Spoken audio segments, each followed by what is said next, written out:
The last one, Everything I Never Told You by Celeste Ng. Celeste Ng. This book was also multi-award winning book when it came out in hardback, and it's just going gangbusters in paperback. I picked it for a number of reasons, but the voices of the family that are in this book are so authentic, so original, so fresh, and it also has a mystery at the heart of it, and you guys know me for mysteries. You love your mysteries. I love my mysteries. And I feel like when you recommend a mystery, that means it's a really, really great book. They're generally quite, I try to pick mysteries that are very literate and transcend the genre, even though they're still part of that genre. But this book has just one of the very, very best opening lines. Lydia is dead, but they don't know this yet. Oh my gosh.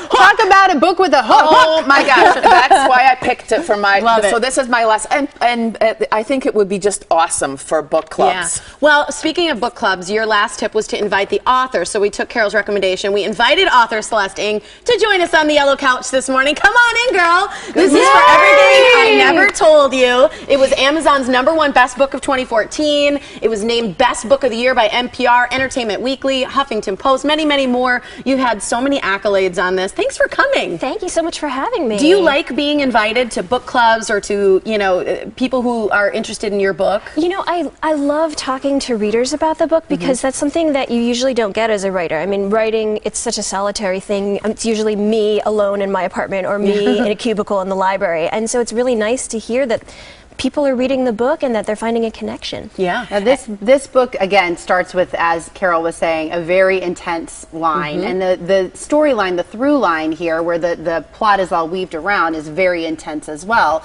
How do you get in a headspace to write about something like that? Like I always start with the characters, and so I always sort of think about, well, it's like I'm sitting down with a character at a party, and I say, you know, what are you interested in? What's bothering you? What's on your mind? And for these characters, it was how do you deal with losing someone really suddenly and really tragically? Well, what character surprised you? Because I know that for a lot of writers, there's a character that you think this is going to be on, he or she's going to be on the sideline, and then that character takes on such a life of his or her own. For me, it was Nate, the brother. For me, actually, there's a character called Jack, who's sort of the neighborhood bad boy. The family's trying to figure out what happened to their daughter, Lydia.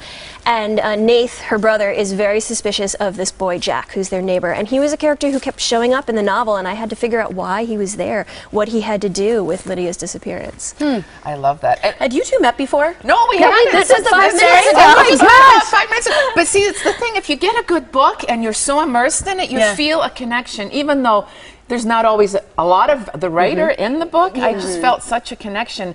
And you did such a fine job with alternating the points of view in this book. Could you say a little bit about that too? Yeah, I'm really interested in the way that the past and the present kind of intersect with each other. And so, and parents and children, I think, have to deal with that all the time. You know, things that happen to your parents affect how they're going to raise you. And so I really wanted to sort of put the past and the present together. And so the book jumps around in time so you can see how the parents' lives unfolded and then the kids. Say a little bit about what's really interesting about, I'm sorry, I'm dominating. No, that's not so impressed. I know. I am so thrilled to be sitting next to you. Say a little bit about the family, because they're mixed race, and that plays a huge part in the storyline in this book. Because you've got family, you've got race, you've got grief as a lot of these themes. Yep, so the book takes place in 1977, and this is a mixed race family where the father is a Chinese American and the mother is a white American. And so that's one of the things that the family sort of has to deal with, being really different at that time. There weren't a lot of interracial marriages at the time, and that's one of the reasons I think they feel sort of disconnected, and they've become this little island of family. And at the heart of it, it's all about communication and lack thereof. Exactly, right. Is Ng Chinese American, your Ng last is name? Chinese American. My parents were immigrants from Hong Kong, and then my sister and I were born here. So how much of your family history do you end up, you know, because I always wonder with authors how much of your own experience ends up in your book, whether it's fiction or nonfiction? In this case, none of the plot is based on anything from my family, but I did draw on my parents' experiences and my own. I saw what it was like for my dad, who was a physicist at NASA, to be seen. Of course he was. Of course he was. Oh, didn't she mention my dad? What happened it was I think sometimes people would see him as an Asian man in a place where there weren't Asians, and they would think he didn't know how to speak English. And so they talked to him really slowly and really loudly, you know. And then there are a couple instances where the characters sort of have to deal with some racial discrimination, and a lot of those are based on things that happen to me or to people that I know. Was your family mixed race, or was it, are they both No, Chinese both of my American? parents are Chinese, but my own, I guess, nuclear family is mixed race. My husband is white, and my son is biracial, and so it's something that I think about a lot. Must have been hard being the daughter of a father. Must have been hard to have a dad who you know is brilliant and be standing there when somebody is talking to him in that way. It would impact you. It did, and it always struck me about, you know, how people would see him first and make assumptions based purely on how he looked. Yeah, but you yourself are a bit of a science geek still, aren't I you? am. I'm are kind you? of a science. Even though I'm kind of a science and nerd. even, I'm curious how you ended up in the literature, because you've got an English degree, an MFA. And Yeah, I always grew up with a lot of science. My parents sort of loved that, and so I grew up thinking like a scientist, but I always also loved reading. And so I was writing stories from a young age, and I just couldn't stop doing it. And so that's how I ended up being a writer. I read somewhere that your favorite the book when you were a young girl was Harriet the Spy.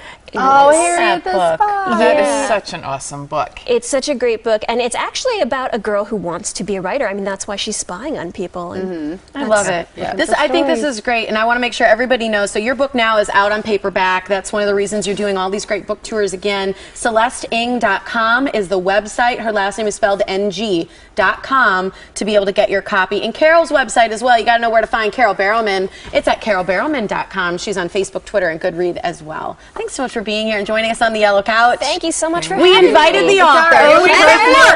Book club. Yay, book club. Thank you. Thanks so much for being here, you guys. Thank you.